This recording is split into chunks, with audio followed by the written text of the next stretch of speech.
Yang saya simpulkan bahwa keselamatan dalam Islam itu kan berdasarkan perbuatannya, bisa lakukan ini, lakukan itu. Tetapi Nabi Muhammad berkata bahwa tidak seorang pun Muslim yang masuk surga karena amalnya. Tidak juga dengan diriku, dicatat di situ. Mohon maaf, Nabi pun tidak selamat karena amalnya. Silakan.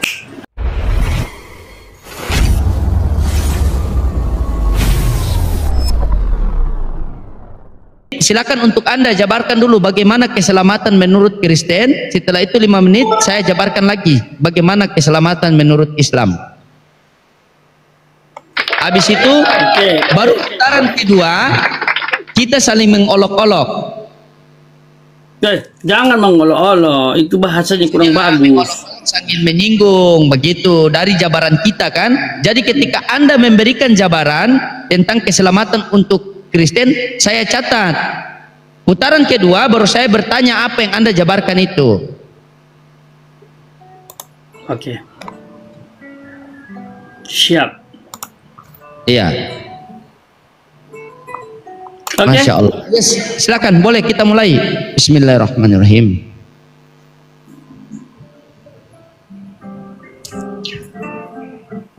Pakai waktu ini, mana waktunya nih? Sudah saya kirim. Oke. Oke ya, saya mute. Saya mute ya. Ya, siap. Oke. Welcome to khotbah populer. Yesus yang populer harus dikhotbahkan. Yesus yang populer, not me. Oke. Nah, bicara tentang keselamatan menurut Alkitab yang diajarkan Allah itu sendiri. Keselamatan itu berdasarkan anugerah oleh iman. Anugerah keselamatan diberikan Allah kepada manusia yang beriman kepadanya. Tidak bisa dipisah-pisah, harus satu paket. Orang beriman kepada Yesus Kristus lalu mendapatkan anugerah keselamatan dan dibuktikan melalui tindakan, perbuatan. Karena kalau perbuatannya tidak menjadi berkat, tidak menjadi contoh, tidak bisa dianut, diterima, kemungkinan dia belum sungguh-sungguh terima Yesus, sehingga anugerah itu dia tidak terima. Karena anugerah yang orang terima melalui imannya pasti akan mengubahkan hidupnya. Karena waktu orang terima Yesus, ada Roh Kudus yang berperan dalam hatinya, sehingga orang tersebut akan mengalami pembaharuan. Ingat loh ya, keselamatan berdasarkan anugerah oleh iman. Perbuatan baik tidak menyelamatkan, tetapi perbuatan baik sebagai tanda, sebagai ucapan syukur bahwa orang tersebut sudah diselamatkan. Nah, ayat Alkitabnya supaya betul-betul akurat, saya akan bacakan dalam Efesus pasal 2, ayat 8 sampai 10. Dengarkan baik-baik. Sebab karena kasih karunia kamu diselamatkan oleh iman. Garis bawahi, karena kasih karunia kamu diselamatkan oleh iman. Dan itu bukan hasil usahamu, tetapi pemberian Allah. Bukan usahamu, tetapi pemberian Allah. Supaya dikatakan ayat 9, itu bukanlah hasil pekerjaanmu, jangan ada yang memegahkan diri. Karena kita ini buatan Allah, diciptakan dalam Kristus Yesus untuk melakukan pekerjaan baik yang dipersiapkan Allah sebelumnya. Ia mau supaya kita hidup di dalamnya. Simpel sebenarnya keselamatan dalam kekristenan. Percaya Yesus, dapat anugerah, lalu perbuatan baik sebagai tanda pertobatan. Jadi pernah kita dialog dengan Pastor Loading ini, pertanyaannya nggak relevan itu, karena apakah orang hari ini berdosa mati masuk neraka atau masuk surga? Nah, itu tidak alkitabiah bagi kami. Inilah yang alkitabiah. Keselamatan itu berdasarkan anugerah oleh iman. Perbuatan baik manusia tidak menyelamatkan, tetapi sebagai tanda pertobatan. Jadi kalau ada orang Kristen, perbuatannya tidak menjadi berkat, mungkin masih mabuk, berzina, dan lain sebagainya, mungkin dia belum terima Yesus sungguh-sungguh. Karena Roh Kudus dalam dirinya seharusnya itu berkarya. Berkarya secara spektakuler. Memberikan pembaharuan hidup. Tentu tidak sempurna perbuatan itu. Tidak sempurna. Karena grafik kerohanian manusia itu naik. Naik. Tapi dia konsisten naik. Sampai nanti mati, kita menuju kesempurnaan. Ingat, kesempurnaan yang saya maksud bukanlah kita bisa punya harta, punya kekayaan, punya jabatan, dan lain sebagainya yang dunia katakan wow. Kesempurnaan yang Tuhan maksud yang kita harus miliki adalah kita serupa dengan Kristus. Makanya orientasi teman-teman bukanlah jabatan, kekayaan, dan lain sebagainya, tetapi serupa dengan Kristus. Sehebat apapun engkau, bahkan mungkin dunia engkau miliki, tetapi kalau engkau tidak serupa dengan Kristus, engkau tidak sesuai dengan kehendak Allah. Engkau belum masuk dalam rencana Allah itu. Jadi itu dia sahabat, percaya Yesus, dapat anugerah, dan perbuatanmu sebagai tanda ucapan syukur karena kamu sudah selamat. Masa orang sudah diselamatkan tidak berbuat baik? Jangan-jangan kalau engkau tidak berbuat baik, engkau belum diselamatkan Tuhan. Terima kasih.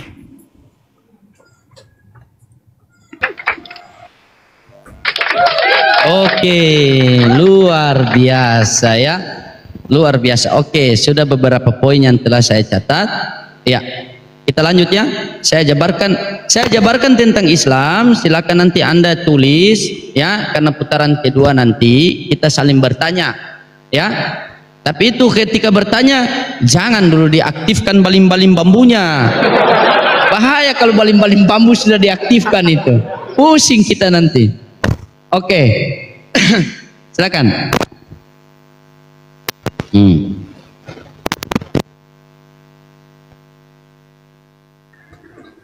Baik, Lanjut. dengar suara saya kan? Siap, dengar. Oke, assalamualaikum warahmatullahi wabarakatuh. Nahmaduhu wa nusolli wa nusalim ala rasulul karim. Amma ba'd. Asyhadu an la ilaha illallah wa asyhadu anna muhammadar rasulullah. Allahumma sholli ala sayyidina Muhammad wa ala ali sayyidina Muhammad. Oke, baik teman-teman. Ya, di dalam Islam, keselamatan menurut agama Islam itu ada beberapa poin. Yang pertama itu ada rukun iman. Jadi rukun iman itu yang pertama beriman hanya kepada Allah, satu-satunya Tuhan, bukan dua-duanya atau tiga-tiganya ya, satu-satunya Tuhan yang benar. Ya, beriman kepada Allah. Yang kedua, beriman kepada malaikat-malaikat Allah. Ya, malaikat-malaikat Allah. Dan yang ketiga, beriman kepada Rasul dan nabi-nabi Allah. Ada banyak sekali nabi-nabi dan para rasul ya. Nah, yang seterusnya beriman kepada kitab-kitab Allah Subhanahu wa taala, yaitu Zabur, Taurat, Injil, Al-Qur'anul Karim. Kita beriman. Dan seterusnya beriman kepada takdir baik dan takdir buruk. Ya, Islam mengajarkan begitu. Karena tidak akan bergeser benda sekecil apapun di dunia ini tanpa seizin Allah Subhanahu wa taala. Nah, yang berikutnya beriman kepada hari akhir. Nah, itulah keselamatan menurut Islam ya.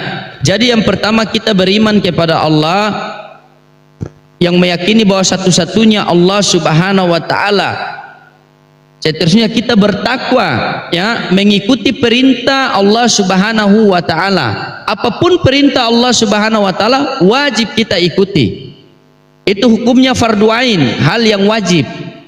Kalau perintah Rasulullah sallallahu alaihi wasallam, kalau menyangkut dengan Rasulullah, itu adalah sunnah. Makanya di dalam Islam itu ada Al-Quran, ada sunnah. Al-Quran diperintahkan, Al-Quran itu turun perintah, sunnah itu turun menjelaskan. Sebagaimana kita diperintahkan sholat, tetapi kita tidak tahu bagaimana gerakan sholat, makanya diajar oleh baginda Nabi sallallahu alaihi wasallam. Makanya itu yang harus kita ikuti, suro, siro, sariro. Suro itu potretnya Nabi, siro itu adalah geraknya Nabi dari bangun tidur sampai tidur kembali. Sariro itu adalah fikirnya Nabi. Makanya kita mengikuti, karena Nabi wa ma arsalnaka ila rahmatan lil alamin. tidak kami utus engkau Muhammad selain membawa rahmat untuk alam semesta ini. Jadi Nabi itu dulu ketika diutus untuk apa? Nabi itu adalah seorang manusia biasa yang diutus oleh Allah Subhanahu wa taala untuk apa? Untuk mengajak semua manusia mengimani satu-satunya Allah yang benar. Makanya Nabi itu, beliau kalau berdakwah beliau selalu katakan, ya ayuhan nas qulu la ilaha illallah tuflihu. Wahai manusia, ucapkanlah kalimat la ilaha illallah, maka kalian akan selamat dunia wal akhirat.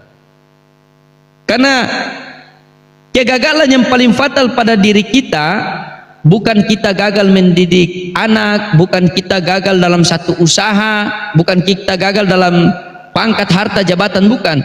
Tetapi kegagalan yang paling fatal pada diri kita ketika kita menghadap Allah dan tidak mendapat ridhonya Allah Subhanahu wa taala. Dan musibah yang paling terbesar pada diri kita bukan kita kehilangan keluarga kita, kehilangan pangkat kita, harta kita, jabatan kita, bukan. Tetapi kegagalan, musibah yang paling terbesar pada diri kita ketika kita meninggal tanpa ketaatan kepada Tuhan yang benar. Itu hati-hati, karena di dunia ini hanya sementara, tetapi di akhirat selama-lamanya. Kita tidak, ketika kita mati tidak bisa balik lagi ke dunia. Maka kata Nabi, ad-dunya majratul akhirat, dunia ini tempat menanam untuk akhirat. Barang siapa yang tanam kebaikan, maka kebaikan pula yang dia akan petik. Barang siapa yang tanam keburukan, maka keburukan pula yang dia akan petik. Dan keburukan yang paling fatal adalah mensyirikkan Tuhan, menduakan Tuhan, apalagi meninggalkan Tuhan. Wih, itu parah sekali itu. Begitu. Syirik yang paling besar, dosa yang tidak diampuni itu. Menduakan Tuhan itu, bukan menduakan saja tidak diampuni, apalagi meninggalkan, kan seperti itu. Nah begitu. Jadi marilah kita buka logika kita, kita berpikir bahwa di mana Tuhan yang benar itu, apakah 2, 3 atau 1? Ya, kurang lebih seperti itu. Wallahu a'lam bishawab. Nah silakan Pak Pendeta. Ya, bantu tap-tap layar teman-teman ya. Ini pagi-pagi belum minum kopi langsung sudah diskusi, luar biasa ini.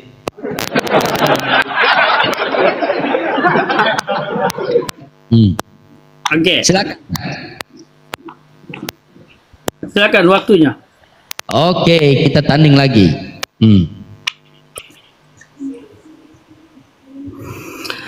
Oke, baik, luar biasa sekali ya Pastor Loading menjabarkan keselamatan menurut Islam ya. Saya menghargai dan tidak mengurangi rasa hormat poin-poin yang sudah disampaikan, dan itu banyak ya. Dan saya harus catat kalau tidak bisa lupa.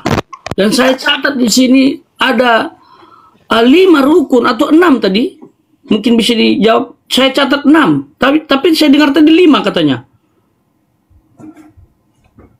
5 ya, 5, 6, oke, 6 ya.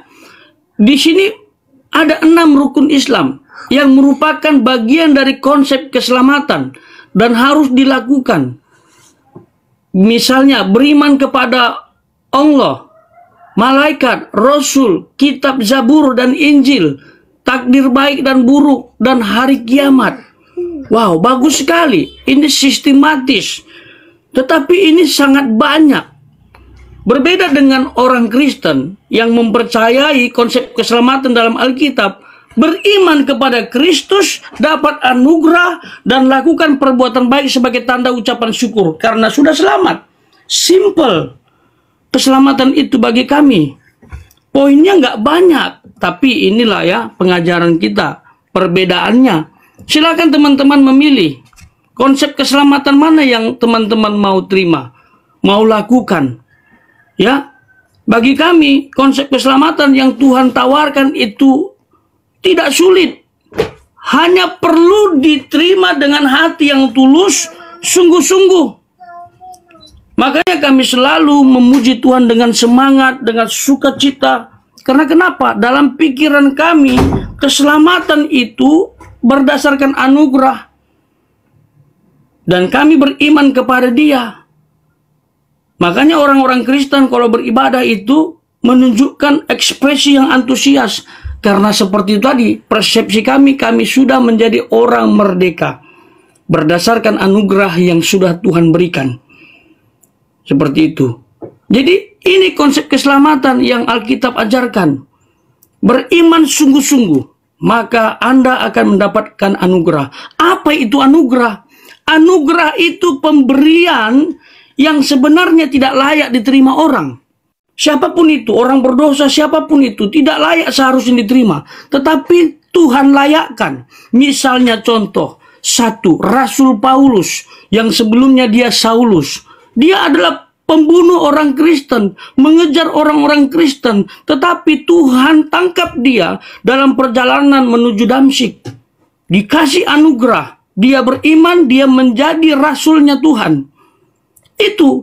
Ini konsep keselamatan. Dan dia menjadi alat Tuhan yang antusias sampai sekarang.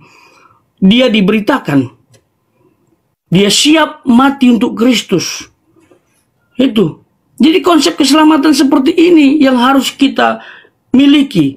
Diberikan secara cuma-cuma kepada orang yang seharusnya tidak layak menerima. Tapi Tuhan layakkan. Itu menunjukkan tidak ada satupun manusia yang bisa terima itu. Kalau Allah tidak melayakkan. Itulah anugerah. Anugerah itu bukan kado. Bukan juga hadiah. Bukan juga medali yang didapatkan orang karena orang melakukan sesuatu, berjasa kepada orang yang dicintainya atau mencintainya.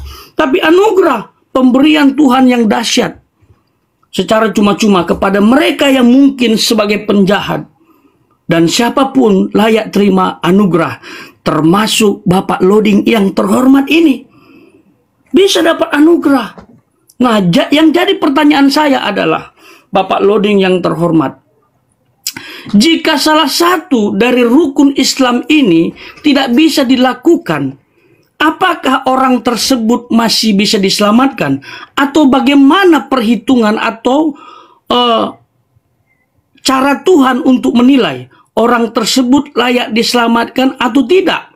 Karena menurut hemat saya, manusia itu punya kelemahan, punya kekurangan, tidak ada yang sempurna, termasuk menerapkan rukun Islam. Seperti itu. Makanya keselamatan bagi kami anugerah, karena Tuhan tahu kami tidak sempurna. Ada peluang, potensi untuk berdosa, bahkan tidak taat firman Tuhan. Tapi kami mau berjuang untuk terus berkenan kepada Tuhan. Silakan dijawab. Terima kasih. Oke, terima kasih. Ya. Ya, dibantu dulu tap-tap layar teman-teman ya, tap-tap layar dulu. Ya.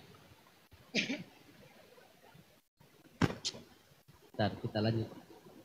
Jangan tegang, Pak Pet. Jangan tegang, santai. Agak Ini belum agak kecil suaranya. Kenapa kecil sekali suaranya ini? Oh, kecil suara kah? Cek, Iya. cek. Bentar.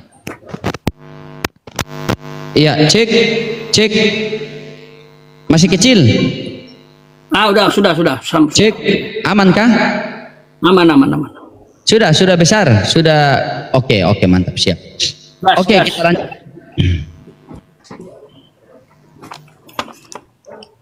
Ya, kalau suara saya kecil bilang ya, soalnya kabel agak gangguan. Siap, sudah. Oke, baik teman-teman ya. Jadi di dalam Islam itu punya 6 rukun iman dan 5 rukun Islam. Ya, itu definisi kami itu ya, begitu. Nah, kita masuk ke 6 rukun iman dulu ya. Yang pertama tadi sudah saya sampaikan, iman kepada Allah Subhanahu wa taala. Percaya bahwa Allah Subhanahu wa taala adalah satu-satunya Tuhan yang berhak disembah dan dipuji. Ya. Nah, apa itu Tuhan? Tuhan kalau menurut KBBI, Tuhan itu sesuatu yang diyakini, dipuja dan disembah oleh manusia sebagai maha kuasa. Saking maha kuasanya sehingga dia tidak bisa mati. Tetapi kenapa di Kristen Tuhan bisa mati? Ya. Saking maha kuasanya itu sehingga manusia tidak bisa, apabila bertatapan langsung dengan dia akan hancur. Tetapi bagaimana Tuhan datang ke dunia? Tuhannya yang digantung. Itu maha kuasanya Tuhan itu. Di dalam Islam itu maha kuasanya Tuhan. Karena itu definisi Tuhan kan. Jadi Kita harus bedakan dulu pemahaman tentang Tuhan antara Islam dengan Kristen ya. Kalau di Islam Tuhan itu jangankan digantung, bertemu pun tidak boleh. Akan hancur kita. Bagaimana ketika Nabi Muhammad ketika Isra Miraj itu beliau mengatakan kepada Jibril, wahai Jibril, apakah engkau sudah bertemu dengan Allah Subhanahu wa taala, Tuhan alam semesta? Apa kata Jibril? Aku dengan Allah itu ada 70 cahaya yang menjadi hijab. Kalau saya paksakan tembus cahaya itu, maka saya akan hancur. Bagaimana di Kristen? Tuhan sudah datang silaturahmi ke bumi, malah Tuhan yang digantung. Ini aneh ini. Asik kalian loh, Tuhan datang ke dunia, malah kalian digantung Tuhannya. Oke, itu keimanan, itu iman pertama ya. Yang kedua, iman kepada malaikat. Ya, jadi di kita ini ada malaikat, ada fungsi-fungsinya. Percaya bahwa malaikat adalah makhluk ciptaan Allah Subhanahu wa taala yang memiliki tugas dan fungsi. Malaikat Jibril pengantar wahyu. Makanya dia mengantar wahyu kepada Nabi Muhammad di dalam Gua Hiro itu kan. Mereka Kristen selalu katakan, masuk di Gua Hiro keluar jadi nabi. Nah, Yesus masuk ke gua keluar jadi Tuhan. Ya. Nah, ini waktu tidak cukup, jadi nanti saya jawab pertanyaan Anda tadi. Anda katakan bahwa ketika 6 rukun iman ini apabila salah satunya tidak dilakukan, maka bagaimana nasib kita kan begitu ya. Jadi begini, orang kalau betul-betul sudah memeluk agama Islam, maka pasti harus dilakukan ini, karena ini adalah salah satu syariatnya. Ibaratnya begini, saya kasih satu analogi.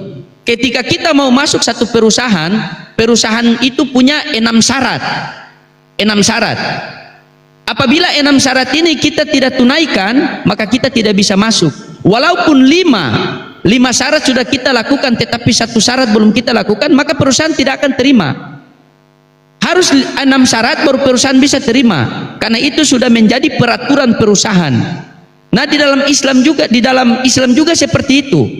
Nah, sekarang saya pengen bertanya kepada Anda. Tadi Anda katakan bahwa percaya Yesus maka dijamin masuk surga. Nah, kira-kira menurut Anda, tolong catat, Yesus datang ke dunia ini mau dipercaya sebagai apa?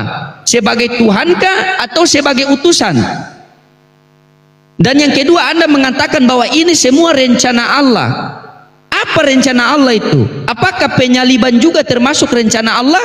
Sementara di hukum Taurat itu sudah dikatakan dilarang membunuh. Itu bahkan dilarang membunuh manusia. Tetapi sekarang manusia di Kristen itu bukan membunuh manusia, tetapi membunuh Tuhan. Ini parah di atas parah ini. Itu pertanyaan saya 2 poin itu. Yang pertama, percaya Yesus sebagai utusan atau sebagai Tuhan? Jangan diborong ya. Ini saya bertanya, bukan jualan. Nah, yang kedua, percaya ini semua rencana Allah. Tadi Anda mengatakan ini semua rencana Allah. Apakah dengan penyaliban, dengan Tuhan Yesus disalib, apakah juga itu rencana Allah?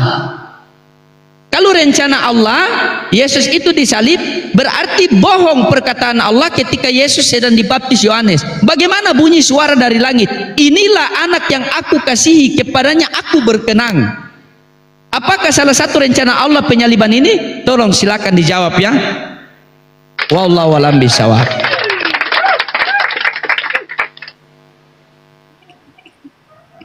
Oke, luar biasa Pak Pendeta ini. Sudah mulai kedinginan. Bantu tetap layar. Aduh, ini kalah terus ini gimana ini? Bantu tetap layar teman-temannya. Di sini kita dialog ya, kita dialog santai teman-temannya. Makanya filosofinya dialog bukan cari menang dan kalah. Iya. Jadi kalaupun saya selalu kalah ini nggak apa-apa lah ya. Yang penting firman disampaikan. Iya, oke. Lanjut, kita gaskin. Saya mute. Oke. Ya. Mantap sekali ya Pastor Loading ya. Apa yang disampaikan ya. Jelas suara saya ya. Oke. Panjang lebar ya penjelasannya, termasuk pertanyaannya sama dengan rukun iman tadi ya. Panjang ya. Dan saya catat beberapa ya, termasuk yang ditanggapi itu mengenai Tuhan datang ke dunia dengan wujud asli, itu tidak bisa orang terima. Begitu, orang pasti akan binasa. Itu betul, Alkitab juga catat. Tidak ada satu orang pun yang bisa melihat Allah dengan wujud aslinya. Tidak ada. Alkitab juga tegaskan itu. Dia adalah Allah yang tak terhampiri. Tetapi kami mempercayai konsep Allah inkarnasi. Karena dia tidak bisa terhampiri, makanya dia butuh inkarnasi. Waktu dia inkarnasi, itu dia akan menambahkan daging. Mengambil daging melalui proses kelahiran. Makanya kami menyebut Yesus Kristus itu sebagai gambar Allah yang terlihat. Allah yang tidak terhampiri, tidak terlihat, dapat terlihat melalui Yesus. Tetapi sekali lagi, yang kami lihat dalam Yesus itu bukan wujud aslinya. Siapa yang bisa menggambarkan wujud asli Allah? Dia adalah Allah yang transenden. Tetapi dalam kekristenan, dia juga adalah Allah yang imani. Imanen, menyatakan diri. Seperti itu kepada orang-orang berdosa. Dan beberapa pertanyaan yang perlu saya tanggapi adalah, misalnya, Yesus datang ke dunia sebagai apa? Sudah jelas. Yesus datang sebagai firman Allah dan manusia. Makanya saya bilang rumusannya jangan lupa duinatur. Banyak orang protes, mana istilah duinatur? Nah, ini kan istilah saja yang dibangun untuk mewakili kealahan Yesus dan kemanusiaan Yesus. Sama seperti tauhid. Tidak ada dalam kitab suci Anda. Tetapi mengapa digunakan? Esensinya ada. Masalah istilah itu mah biasa. Itu sah-sah saja. Yang penting kebenaran itu ada dalam kitab sucinya. Lalu ditanya lagi, apakah rencana Allah penyaliban ini? Dan mengapa orang Kristen membunuh Tuhan? Ini kebenaran yang salah ini. Yang membunuh Tuhan bukan Kristen, Pak Loding. Bukan orang Kristen yang membunuh Tuhan. Tapi Pilatus Romawi, otak kejahatannya adalah iblis. Dan memakai murid Yesus namanya Yudas Iskariot. Ingat ya, yang menyalibkan Yesus bukanlah orang Kristen, tetapi orang-orang Romawi. Dan penyaliban ini merupakan rencana Allah. Ini rencana Allah yang kekal ini. Ini rencana Allah yang dahsyat, ada dalam kemampuan Allah. Yang tak bisa dipahami oleh manusia 100%. Dan kami meyakini ayat-ayat yang bisa dipakai untuk rencana Allah mengenai penyaliban. Misalnya Kejadian pasal 3 ayat 15, Proto Evangelion, Injil yang pertama, yang dimana keturunan perempuan akan meremukkan kepala ular. Ular akan menagut tumit. Ini bicara tentang perlawanan, pertandingan, yang intinya iblis kalah. Tapi iblis menggunakan metode penyaliban untuk menghancurkan Yesus Kristus. Tapi ternyata dia kalah. Dan penyaliban itu justru untuk menjadi karya keselamatan bagi orang yang percaya kepadanya. Jadi penyaliban adalah rencana Allah yang sudah dipersiapkan ribuan tahun lamanya. Inilah rahasia Allah yang didiamkan berabad-abad dalam perjanjian lama. Dalam perjanjian baru digenapi dan orang baru sadar. Wow, yang datang ini adalah inkarnasi Allah. Dan orang Yahudi dalam perjanjian lama mereka mempercayai istilah Mesias. Makanya Simeon, Nabiah, Hana itu menantikan kedatangan Yesus.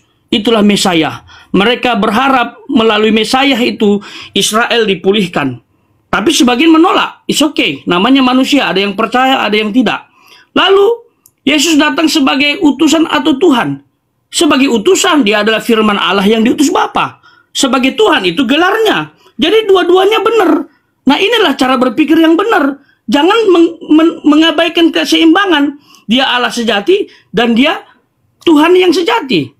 Itu adalah Yesus Kristus. Nah, tadi belum dijawab ini. Bagaimana cara mengukur ya iman di dalam Islam tadi dengan baik? Karena saya percaya tidak semua orang bisa melakukannya. Terima kasih. Oke, terima kasih, luar biasa, luar biasa. Penjelasannya itu cepat, jelas, padat, membingungkan. Ya, oke teman-temannya, kita lanjut. Oke.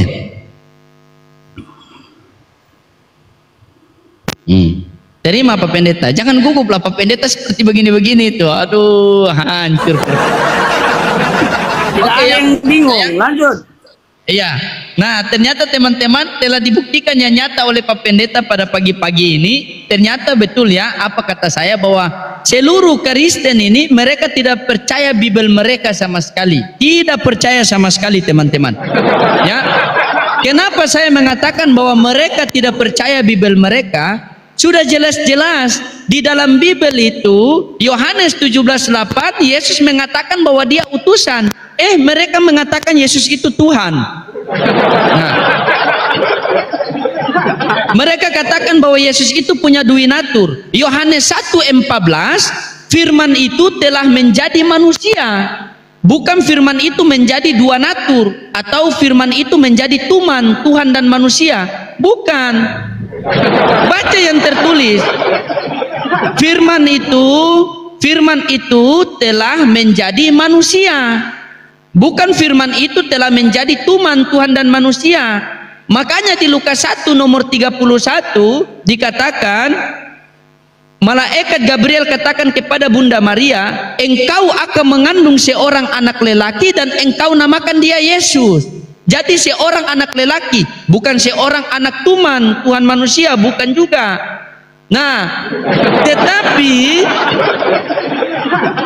tetapi yang anehnya ini di Lukas 2 ayat 11. Lukas 1 ayat 31 Maria mengandung seorang anak lelaki, di Lukas 2 ayat 11 yang keluar tuman, Tuhan manusia. Pak Pendeta yang terhormat dan baik hati, makanya saya katakan bahwa kenapa Kristen-Kristen ini mereka tidak percaya Bible mereka. Katanya kalian itu adalah Kristen, ini adalah pengikut Kristus, pengikut Yesus. Apa yang diikuti Yesus? Kalian bantah terus perkataan Yesus. Yohanes 17:3 Yesus mengatakan apa? Inilah hidup yang kekal itu, yaitu mereka mengenal satu-satunya Allah yang benar, bukan tiga-tiganya, bukan dua-duanya. Satu-satunya. Inilah hidup yang kekal itu, yaitu mereka mengenal engkau satu-satunya Allah yang benar, dan mengenal Yesus Kristus yang telah engkau utus. Ketika ada utusan berarti ada pengutus. Jangan diborong semua. Makanya kalian terlalu banyak diborong, terlalu banyak memaksakan Yesus jadi Tuhan. Akhirnya apa? Dikatakan apa? Di akhir zaman nanti akan ada judul film itu, Tuhanku mengusir aku. Barang siapa bernubuat demi namaku, mengusir setan demi namaku, maka dia akan diusir oleh Yesus. Makanya itu judulnya, Tuhanku mengusir aku. Kalian tidak takut itu kah? Nah, sekarang di Matius, Yesus mengajarkan, Yesus menyuruh menyembah kepada Allah. Matius 4 nomor 10. Ini pengajaran Yesus loh. Yesus mengajarkan menyembah hanya kepada Allah, bukan menyembah kepada dirinya. Ketika kita menanyakan, Pak Pendeta, di mana ayat mengatakan bahwa Yesus itu suruh menyembah dia? Katanya, oh tidak ada, tidak ditulis secara eksplisit, tetapi konsepnya ada. Coba Anda berikan kepada saya, di mana dalilnya bahwa Yesus itu dua natur? Anda berikan kepada saya bahwa Yesus itu punya dua natur, sepenuhnya manusia dan sepenuhnya Tuhan.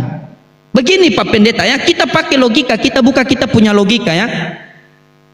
Jika ada Yesus itu betul-betul sepenuhnya manusia dan sepenuhnya Tuhan, ingat, Tuhan ini maha melihat, Tuhan ini maha mendengar. Di sisi lain sepenuhnya manusia, manusia ini punya syahwat. Nah, dua-dua itu ada di dalam diri Yesus. Yesus maha melihat, Yesus maha mendengar. Yesus juga punya syahwat.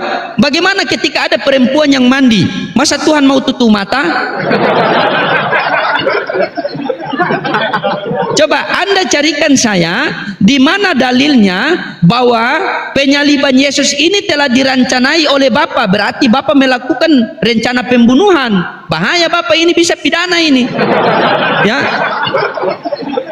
Carikan saya dalil di mana bahwa penyaliban ini adalah rencana Bapa yang di sorga. Yang kedua, carikan saya dalil di mana Yesus itu punya dua natur, yaitu tuman, Tuhan dan manusia. Wallahu a'lam bishawab. Ya. Ini belum gas nih Pak Pendeta, masih rem-rem sedikit nih. Kayaknya Oke, silakan. berseri. Karena nggak bisa digas hari ini nih. Saya harus persiapan ibadah ini. Oh iya. Oh sudah, masih mau ibadah Pak Pendeta teman-temannya. Nanti malam kita lanjut, tidak apa-apa. Oke, kita lanjut ya. Ingat tadi pertanyaan saya Pak Pendeta. Carikan saya di mana dalil rencana Bapa tentang pembunuhan Yesus. Yang kedua, di mana Yesus itu dinatur.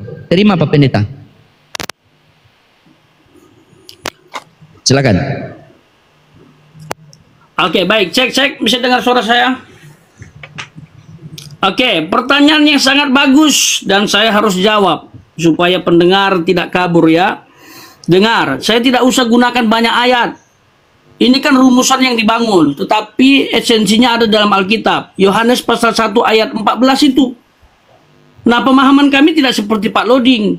Ya, firman menjadi manusia itu duinatur.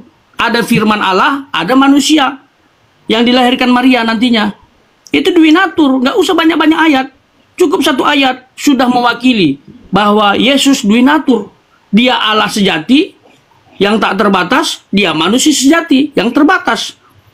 Tujuannya jelas, Allah mengampuni, menyelamatkan kemanusiaan, syarat penebusan. Simple. Kalian aja yang bikin sulit. Kami nggak pernah berpikir seperti itu.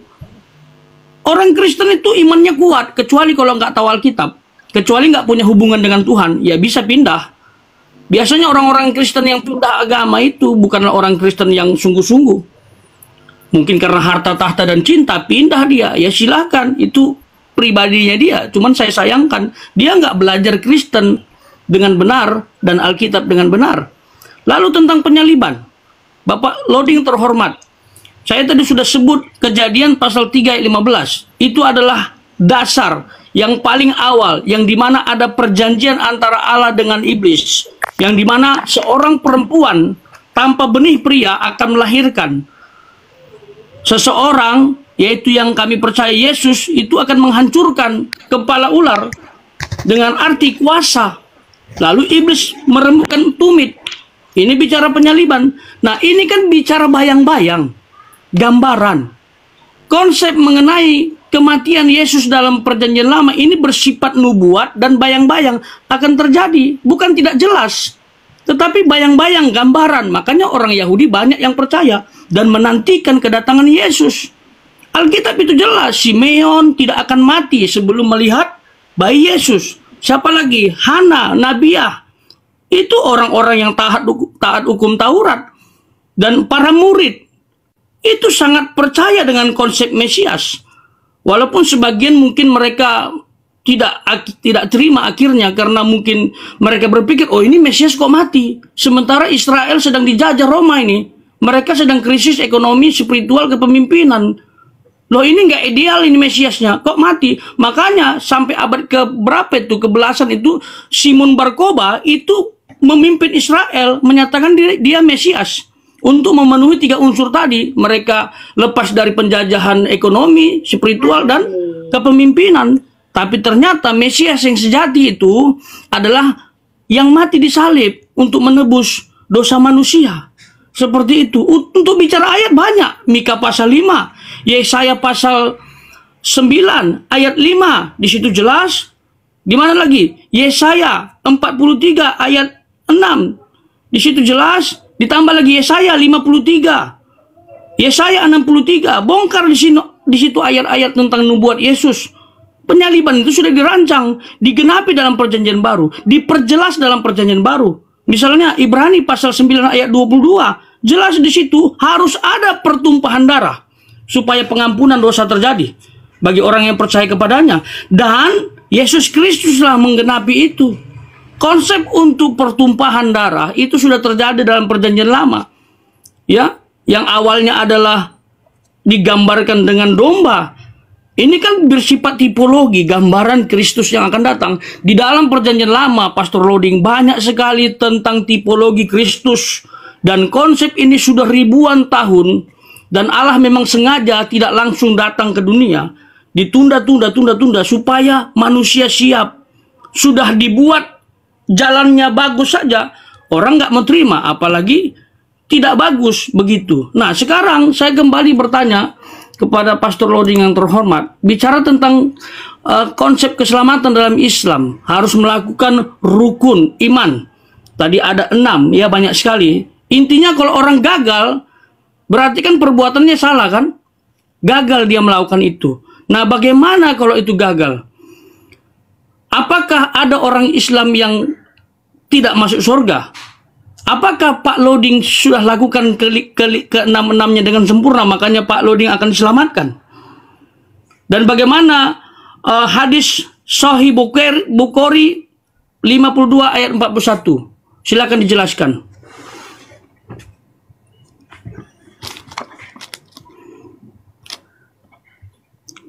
Ya, sorry, saya ralat lagi. Sahih Bukhari 52:41. Di situ tentang amal yang disampaikan baginda Nabi Muhammad, dan tidak ada orang yang diselamatkan karena amalnya. Suara tidak ada. Sahih Bukhari berapa tadi? Sahih Bukhari 52:41. 41. Sahih Bukhari 52:41. Ya. Ya, itu apa yang mau ditanyakan di situ Pak Pendeta? Coba dibaca dulu, baru kita lanjut. Ya, oke. Yang saya simpulkan bahwa keselamatan dalam Islam itu kan berdasarkan perbuatannya. Bisa lakukan ini, lakukan itu. Tetapi Nabi Muhammad berkata bahwa tidak seorang pun Muslim yang masuk surga karena amalnya. Tidak juga dengan diriku, dicatat di situ. Mohon maaf, Nabi pun tidak selamat menurut Sahih Bukhari ini karena amalnya. Silakan.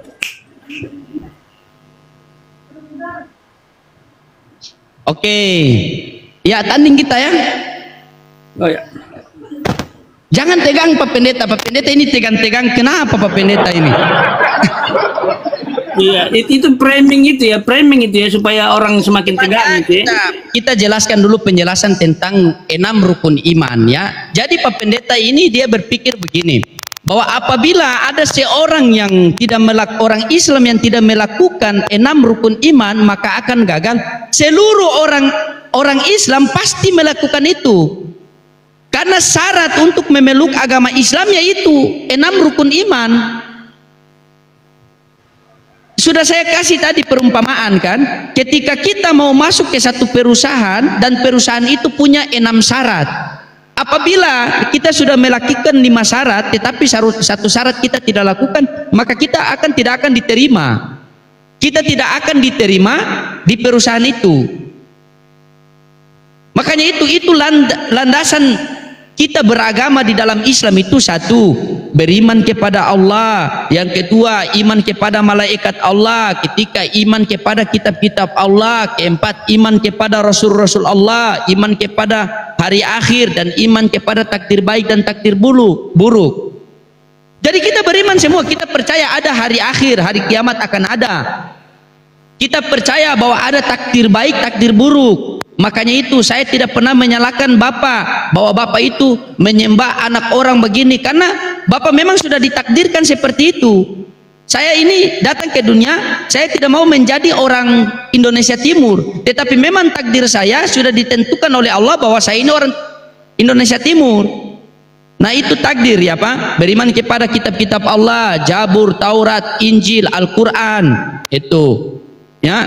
Iman kepada hari akhir, iman kepada Allah satu-satunya, itu rukun iman kita, menjadi syarat untuk memeluk agama Islam. Nah, dan Bapak tadi mengatakan hadis yang di Bukhari 52:41 tentang Allah tidak memandang rupamu dan hatimu, tetapi Allah memandang pada amalmu ya, kurang lebih seperti itu. Rasulullah SAW bersabda, sesungguhnya Allah tidak memandang bentuk tubuhmu, bentuk pula pakaianmu, dan Dia tidak memandang hatimu. Hadis ini menceritakan agar kita tidak sombong. Jadi Allah tidak memandang kita punya status, Allah tidak memandang kita punya bangsawan, tidak. Tetapi Allah memandang punya amal baik kita. Mau dia orang kaya, orang miskin, tetapi kalau tidak berbuat amal soleh, tidak berbuat baik kepada sesama muslim, tidak bisa dia. Karena itu, jadi begini Pak Pendeta ya, kalau di dalam Islam itu Al-Quran ada asbabun nuzul, kalau di hadis ada asbabul wuruj. Nanti saya baca asbabul wurujnya ya. Kalau di Bibel enggak tahu lah, mungkin ada asbabul kucluk. Ya. Oke, saya bacakan ya Pak Pendeta ya. Asbabul wuruj hadis 5241 dalam kitab Sahih Bukhari adalah sebagian berikut. Hadis ini diriwayatkan oleh Abu Hurairah radhiyallahu an dan menurutnya hadis ini turun dalam konteks berikut. Pada saat itu ada seorang lelaki datang ke masjid dan duduk di samping Rasulullah sallallahu alaihi wasallam. Laki-laki itu memiliki pakaian yang sederhana dan tidak mewah. Kemudian ada seorang laki-laki lain datang ke masjid dan duduk di samping Rasulullah sallallahu alaihi wasallam. Laki-laki yang memiliki pakaian yang mewah dan elegan.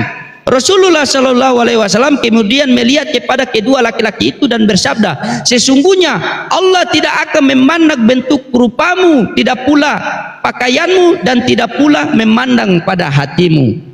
Jadi kita Pak Pendeta, walaupun dia presiden, ketika di rumah ibadah, walaupun dia presiden, kalau datang terlambat tetap saf di belakang.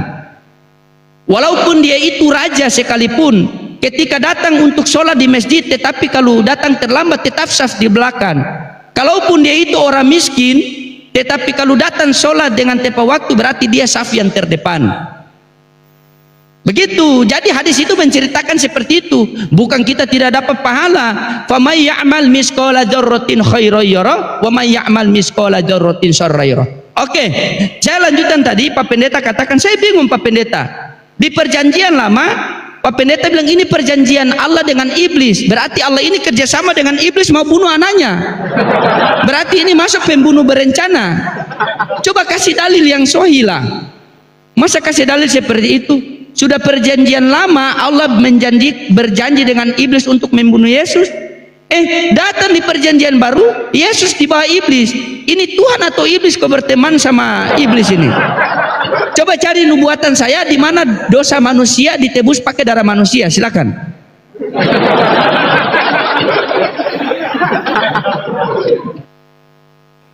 Oke, Pak Loding, kayaknya kita nggak bisa lanjut. Mungkin satu putaran aja ya. Oh, satu putaran saja. Oh, silakan. Iya, tidak apa-apa. Ya, silakan. Saya mau persiapan ibadah kan.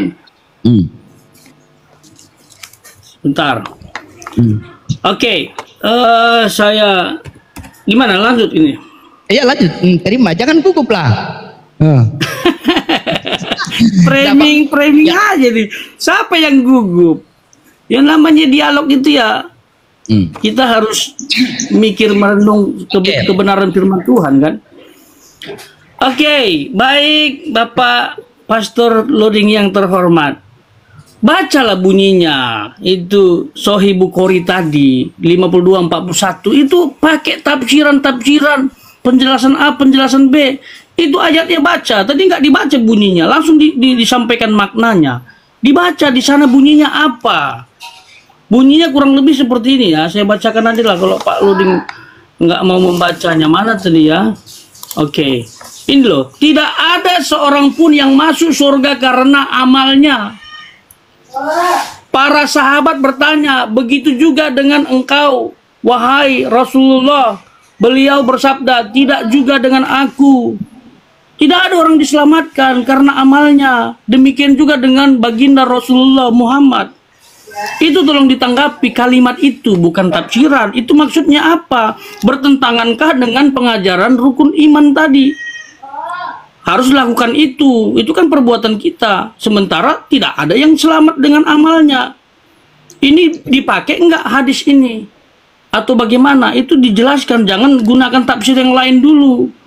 Begitu. Itu yang saya ingin dijelaskan mungkin di nanti penutup ya setelah ini. Saya pikir ini saya juga closing statement ini ya. Supaya kita jelas. Ya saya semakin kabur kalau gunakan apa tadi istilahnya yang Islamik itu. Ya saya tidak bisa paham gitu ya. Jadi itu tolong dijawab dengan baik sesuai dengan bunyi ayat. Begitu ya. Lalu tadi Pastor Loding bertanya mengenai perjanjian Allah dengan iblis. Kok iblis ikut lakukan perjanjian? Itu salah, bukan itu pemahamannya. Iblis tidak diajak berunding. Dalam Kejadian pasal 3 ayat 15 itu enggak. Itu perjanjian Allah bersifat covenant, sepihak. Tidak ada iblis ikut bagian dalam karya keselamatan. Enggak ada. Itu perjanjian sepihak, covenant. Covenant itu perjanjian Allah yang dia berikan dan dia lakukan. Itu. Nah, untuk bicara tentang penyaliban Yesus, katanya Allah bilang jangan membunuh dosa. Loh, ini Allah ini kan menyerahkan dirinya sendiri melalui proses inkarnasi. Nah, Allah itu tidak terikat dengan hukum. Dia melampaui hukum dan dia pembuat hukum. Bagaimana mungkin dia juga akan melanggar hukum yang dia buat? Enggak. Allah itu melampaui segalanya. Bukan seperti kita. Contoh, dalam Keluaran pasal 20, ada satu hukum yang kita tidak boleh lakukan. Sebenarnya ada 10 di situ ya. Saya ambil contoh satu aja. Yaitu jangan membunuh. Ya, manusia yang nggak boleh membunuh. Tapi Allah sah-sah saja dia melampaui hukum. Bahkan dalam perjanjian lama banyak orang yang mati dia bunuh karena melawan Allah. Tidak taat kepada Allah. Itu, jadi jangan samakan Allah dengan manusia. Apalagi konsep inkarnasi kabur. Iya sayang, ini. Jadi itu dia ya. Jangan kabur tentang inkarnasi Allah. Ya, seolah-olah kemanusiaan Yesus itu adalah Allah. Lalu kealahan Yesus adalah seolah-olah manusia. Sehingga keluarlah statement orang Kristen menyembah manusia. Orang Kristen menuhankan orang. Itu persepsi yang salah dalam konsep Allah inkarnasi. Walaupun bunyinya Allah menjadi manusia, itu bukan berarti waktu Allah menjadi manusia, kealahannya berhenti, kealahannya mati. Kealahan menyertai, karena Allah tak terbatas. Siapa yang bisa batasi? Kalau ada orang bisa batasi Allah, itu bukan Allah. Seperti Pak Loding tadi bilang, Allah kok mati. Ini Allah seperti apa? Ya dalam konsep kekristenan juga Allah bukan mati. Tapi kemanusiaan Yesus yang mati. Tapi kealahan ikut ambil peran dalam proses penyaliban. Makanya ada proses kebangkitan. Ada proses kenaikan ke surga. Nah, itu jadi bisa dipilah. Mana kealahan, mana kemanusiaan. Setiap yang terbatas itu kemanusiaan. Setiap yang tidak terbatas itu kealahan. Fix. Makanya saya bilang kembali ke rumus Dwinatur. Jadi terakhir saudara-saudara, silahkan pilih konsep keselamatan yang mana Anda mau terima, yang lakukan. Selamat karena anugerah oleh iman dan dibuktikan melalui perbuatan, atau lakukan rukun Islam dan iman. Terima kasih. Ya baik Pak Pendeta, tadi berarti Pak Pendeta salah bilang hadis. Inilah kalian ini. Mau bertanya hadis, saya salah nomornya ini. Tadi Pak Pendeta katakan hadis 5241 kan? Ternyata saya buka di sini itu Bukhari 5673. Coba cek baik-baik dulu, jangan sampai ada yang WA salah tulis itu. Pasti ada yang WA itu. Hadis Bukhari 5241. Coba. Hadis Bukhari 5241. Ya, itu hadis riwayat Bukhari 5673. Ya, sama 2816. Yang Sebentar. Ini kok beda nih? Di sini saya lihat 5241. Sahih Bukhari. Kalau data dari Kristen pasti beda. Wong Tuhan firman jadi manusia, mereka anggap jadi Tuhan. Bagaimana tidak beda? Iya, pasti beda data dari Kristen. Oke, biar yang bunyinya seperti ini kan. Tidak ada seorang. Sebentar. Ini waktu belum dimulai. Saya baca dulu. Tidak ada seorang pun yang masuk surga karena amalnya. Tidak juga kecuali dengan rahmat Allah kan? Ya, kan? Ya. Nah itu data di sini 5673 sama 2816. Kalau data di situ lain berarti Kristen memang begitu. Firman itu menjadi manusia, kalian bilang firman itu menjadi Tuhan. Suka rubah-rubah. Oke. Islam. Kita lanjut. Oke, sebentar. Ini closing statement. Sekalian closing statementnya. Saya sorry tidak bisa lanjut. The next kita lanjut. Oh iya siap. Malam. Jadi ini penutup ya, 5 menit terakhir ya. Ya. Oke, siap. Lanjut. Oke, baik teman-temannya, itulah Pak Pendeta ini tadi kan, jangankan hadis, Bibel saja itu kan begitu mereka kan.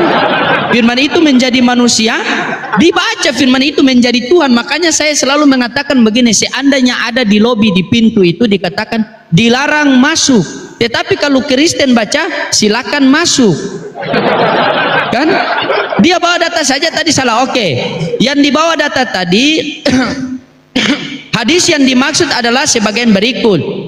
Tidak ada seorang pun yang masuk surga karena amalnya, tidak juga aku kecuali dengan rahmat Allah Subhanahu wa taala. Hadis riwayat Bukhari nomor 5673 dan Muslim 2816. Hadis ini menjelaskan bahwa tidak ada seorang pun yang dapat masuk surga hanya karena amal baiknya, termasuk Nabi Muhammad SAW sendiri. Masuk surga hanya dapat dicapai dengan rahmat dan ampunan Allah Subhanahu wa taala. Ya, begitu kan? Ya, hadis ini mengingatkan kita bahwa amal baik kita tidak cukup untuk memasuki surga, tetapi kita harus bergantung kepada rahmat ampunan Allah. Bukan Tuhan yang digantung, kita yang bergantung. Kita yang bergantung kepada rahmat Tuhan, bukan Tuhan yang kita gantung. Salah itu. Jadi kita manusia bukan hanya amal baik kita masuk surga, tetapi kita bergantung kepada Allah. Makanya di dalam Al-Quran itu dikatakan wasabiquna awalun minal muhajirin wal ansor walladzina taba'uhum bil ihsan wa radiyallahu an wa radu'an. Orang-orang yang pertama memeluk agama Islam, maka Allah ridho kepada mereka dan mereka pun ridho kepada Allah. Tetapi Allah katakan wasabiquna awalun minal muhajirin wal ansor walladzina taba'uhum bil ihsan wa radiyallahu wa radu'an. Dan orang-orang yang mengikuti jejak mereka dengan baik. Jejak mereka dengan baik apa? Mengikuti, beriman kepada satu-satunya Allah, mengakui bahwa Yesus adalah utusan dari Allah, Nabi Muhammad adalah diutusan dari Allah Subhanahu wa taala. Nah, hadis itu menceritakan seperti itu. Apa asbabul wurudnya? Saya bacakannya asbabul wurudnya. Asbabul wurud, sebab turunnya hadis, tidak ada seorang pun yang masuk surga karena amalnya, tidak juga kecuali dengan rahmat Allah Subhanahu wa taala. Hadis ini diriwayatkan oleh Abu Hurairah radhiyallahu an, dan menurutnya hadis ini turun dalam konteks berikut. Pada saat itu ada seorang sahabat yang bernama Abu Hurairah radhiyallahu an yang merasa sangat bangga dengan amal baiknya. Jadi Abu Hurairah ini salah satu yang penghafal hadis yang paling terbanyak. Dia bangga dengan amalnya, bangga dengan amal baiknya, dan merasa bahwa amal baiknya akan membuatnya masuk surga. Maka Rasulullah SAW kemudian mendengar tentang perasaan Abu Hurairah itu dan memanggilnya. Rasulullah SAW kemudian bersabda, tidak ada seorang pun yang masuk surga karena amalnya, tidak juga aku kecuali dengan rahmat Tuhan. Bapak saya pun berbuat baik, sebaik-baiknya saya berbuat ini, saya bangun 100.000 masjid di dunia ini. Ketika saya tidak dapat rahmat dari Allah, tidak. Makanya tadi saya katakan, kegagalan yang paling fatal pada diri kita, Pak, bukan kita gagal dalam satu usaha, kita tes polisi gagal, tes tentara gagal, bukan. Tetapi kegagalan yang paling fatal pada diri kita, ketika kita mati dan menghadap Tuhan dan tidak mendapat rahmat Allah, tidak mendapat ridho Allah Tuhan. Begitu, Pak. Jadi tidak boleh kita sombong hidup di dunia ini menceritakan seperti itu. Jangan sombong dengan amal kita, jangan sombong dengan perbuatan. Makanya dikatakan ketika tangan kanan memberi, maka tangan kiri tidak boleh tahu. Terkadang kita ini bersedekah, kalau cuma 50.000 tulis saja hamba Tuhan. Tetapi kalau 50 juta, oh tulis nama saya loading. Nah begitu. Oke Pak Pendeta. Aduh Pak Pendeta dari tadi mutar-mutar ya teman-temannya, dia tidak bisa menjelaskan. Saya hanya minta di mana tertulis dalilnya itu mengatakan Yesus itu punya dui natur, karena sudah jelas di situ dikatakan firman itu menjadi manusia, tetapi dibaca oleh Pak Pendeta firman itu menjadi Tuhan manusia. Tapi ya mau gimana lagi kan? Apakah mereka ini harus diajarkan untuk belajar bahasa Indonesia dengan baik? Jadi Pak Pendeta, kalau memang dengan penyaliban itu adalah rencana Allah dengan iblis, berarti Bapa yang di surga itu memang kurang ajar. Karena ketika Yohanes membaptis Yesus, apa bunyi suara dari langit? Inilah anak yang aku kasihi, kepadanya aku berkenan. Kenapa Bapa biarkan dia tersalib? Terus dia teriak, Eli Eli lama sekali. Allahku, kenapa engkau meninggal aku? Iya, silakan Pak Pendeta. Kurang lebih seperti itu Pak Pendeta. Ayo, ini kalimat Apalagi? saya dipelintir ini. Saya kan sudah luruskan. Luruskan, silakan. Gini Pak Pendeta, covenant kan sudah saya jelaskan, bukan perjanjian Allah dengan iblis. Covenant itu sepihak, perjanjian Allah saja. Tadi bilangan tadi Pak Pendeta, apa bunyinya tadi bilangan itu? Apa penjelasan Pak Pendeta tadi? Masalah itu perempuan yang meremukan itu. Coba baca. Nah itu intinya kan keturunan perempuan akan meremukkan kepala ular. Ular akan meremukkan tumit. Keturunan Nah, itu apa? Keturunan perempuan. Keturunan perempuan. Di situ tulis keturunan perempuan atau keturunan Tuhan? Keturunan perempuan. Keturunan perempuan kan? Kenapa keturunan perempuan itu jadi Tuhan? Nah itulah konsep Mesias yang Pak Loding gagal pahami. Kenapa? Itu gagal Bapak pahami. Memang betul keturunan Yesus memang manusia, tapi Manusia, Yesus juga kan? Tuhan. Ya. Di mana ayat mengatakan dia Tuhan? Kan tidak ada. Ayo. Sekarang begini. Banyak ayatnya. Yohanes 2 nomor 1 percakapan Yesus dan Nikodemus. Apa katakan Nikodemus kepada Yesus? Di Yohanes 2 nomor 3 apa dikatakan di situ? Apa percakapan Nikodemus dengan Yesus? Coba ini baca. berlanjut lagi kita ini. Saya sudah mau ibadah ini. Iya, oke, siap. Saya bacakan satu ya. Yohanes 3 nomor 2. Terakhir ya. Ia datang pada waktu malam kepada Yesus dan berkata, "Rabi, kami tahu bahwa engkau datang sebagai guru yang diutus Allah, sebab tidak ada seorang pun yang dapat mengadakan tanda-tanda yang engkau adakan itu jika Allah tidak menyertainya." Makanya di perjanjian lama dinyatakan di Yesaya itu, engkau akan mengandung dan melahirkan seorang anak laki-laki dan engkau namakan dia Immanuel. Allah berserta kita. Begitu Pak Pendeta. Betul. Itu Jadi kan Pak yang Pendeta, bicarakan Nikodemus, persepsi Nikodemus tentang Yesus. Jadi paham, itu bukan persepsi yang lain. Kitabnya sendiri kan dipelintir lagi. Kenapa? Nikodemus yang ngomong di situ. Itu persepsi dia mengenai Yesus Kristus. Tidak salah Nikodemus memahami seperti itu, karena dalam pemahaman mereka Yesus memang manusia. Tutup statement. Oke, saya pikir itu saja ya teman-teman. Mungkin the next lah kita bisa lebih rapi lagi. Tadi topiknya terlalu luas yang diuraikan. Sebenarnya saya cuma 3, iman, anugerah, dan perbuatan. Tetapi bicara rukun iman, rukun Islam, waduh, saya butuh apa ini, meditasi ini untuk mempelajari itu. Tapi mungkin ke depan mungkin bisa lebih spesifik ya, mungkin tentang keselamatan berdasarkan iman atau perbuatan begitu ya, atau bagaimana lah nanti kita rancang ya.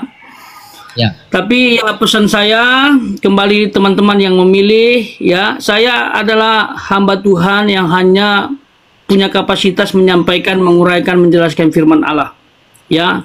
Dan saya berdoa Roh Kudus yang memberikan penerangan dalam pikiran dan hati teman-teman ya, konsep keselamatan mana yang Anda mau kembangkan dalam hidup atau miliki, seperti itu ya. Dan saya dari hati yang tulus ini Pak Loding dan kawan-kawan yang menonton, saya minta maaf apabila ada kata-kata yang mungkin kurang nyaman di pendengaran teman-teman. Tidak ada maksud ya, tapi kita harus menguraikan ini ya. Tuhan memberkati. Itu saja Pak Loding. Ya, terima kasih Pak Pendeta ya. Ya, saya close statement lagi. Saya katakan bahwa iya ya teman-teman, ini kita hanya dialog ya. Walaupun tidak puas teman-teman yang di bawah, jangan salahkan Pak Pendeta, memang begitu mereka orangnya ya. Kurang lebih seperti itu ya teman-teman. Iya, begini Pak Pendeta framing ya. Lagi framing. Bukan framing, kita pakai, karena di dalam Bible itu saya mendapatkan itu Yesus mengajarkan syahadat, Yohanes 17:3. Yesus menyuruh menyembah kepada Allah, Matius 4:10 ya. Kewajiban melakukan sholat, Keluaran 40, 31, 23. Ada datanya itu semua. Diwajibkan perempuan untuk memakai tudung, 1 Korintus 11 nomor 6. haram makan babi, Imamat 11:78, haram meminum khamar, Efesus 5:18, larangan membuat patung dan menyembah berhala, Keluaran 20 nomor 4, Ulangan 4:23. Ya. Bisa itu kita bahas ke depan. Tolong dikirim ke pesan ke saya poin-poin itu kita bahas. Oke, nanti berikutnya kita bahas poin-poin itu ya. Mengucapkan insya Allah atau Tuhan menyertai, yaitu Yakobus 4 nomor 4, perjanjian Allah dengan iblis. Nanti kita bahas itu ya. Tadi statement perjanjian Allah dengan iblis untuk menyalibkan Yesus tadi tuh.